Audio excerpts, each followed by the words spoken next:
എൻ്റെ ഇലക്ഷൻ്റെ സമയത്ത് വന്ന ഒരു കേസ് എനിക്കിപ്പോഴും മനസ്സിലാവില്ല എന്തുകൊണ്ടാണ് കോടതി ആ കേസ് എടുത്തത്. ബിക്കോസ് സെൻസർ ചെയ്യപ്പെട്ട് 12 വർഷം മുമ്പേ വന്ന പടങ്ങളുടെ മുകളിലാണ്, അതിൻ്റെ അടിസ്ഥാനത്തിലാണ് ആ കേസ് വരുന്നത്. ജസ്റ്റ് ബിക്കോസ് ഒരു സ്ത്രീ, അവിടെയാണ് ഞാൻ പറഞ്ഞത്.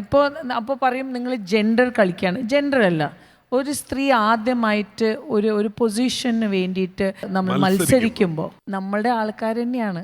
സോ നമുക്കറിയാം നമ്മളുടെ ആരാണ് നമ്മുടെ എതിരായിട്ട് നിൽക്കുന്നത്. എന്തായാലും അല്ല, അതിൽ 2 കാര്യങ്ങളുണ്ട്. അത് ലോകത്തെ എല്ലാ രംഗത്തും ഉള്ള പോലെ നീതിന്യായ സംവിധാനത്തിലും മനോരോഗികളും ഉണ്ട്. അതുകൊണ്ടാണല്ലോ ആ കേസ് അല്ലെങ്കിൽ കോടതിയുടെ ചവറ്റുകൊട്ടയിൽ കിടക്കേണ്ട കേസാണ്.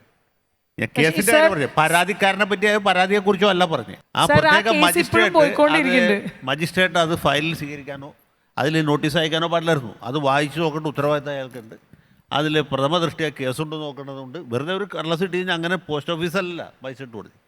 അപ്പോൾ ഒരു പ്രൈവറ്റ് കംപ്ലയിൻറ്റ് കിട്ടിയത് വായിച്ചു നോക്കണം, whether it is sustainable or not എന്ന് കോടതി പരിശോധിക്കണം. ആവശ്യമെങ്കിൽ സാക്ഷികളെ വിസ്തരിക്കണം. അതിനുശേഷം കോടതി പ്രൈമ ഫേസി സാറ്റിസ്ഫൈഡ് ആയാൽ മാത്രമേ കേസ് എടുക്കേണ്ടതുള്ളൂ, കേസിൽ നോട്ടീസ് അയക്കാൻ പാടുള്ളൂ. അപ്പോൾ പരാതി കൊടുത്തവർക്ക് വേറെ ഉദ്ദേശം ഉണ്ടാവും. ഉദ്ദേശമുണ്ട്, ഒരു സംശയമില്ല. പരാതി മിസ്കൺസീവ്ഡ് ആണ്, ഇൽ മോട്ടിവേറ്റഡ് ആണ്, മാലഫൈഡ് ആണ്, എല്ലാം ശരിയാണ്. ഞാൻ പറഞ്ഞത് ആ മജിസ്ട്രേറ്റിനാണ് തലയ്ക്ക് തളം വെക്കേണ്ടത്.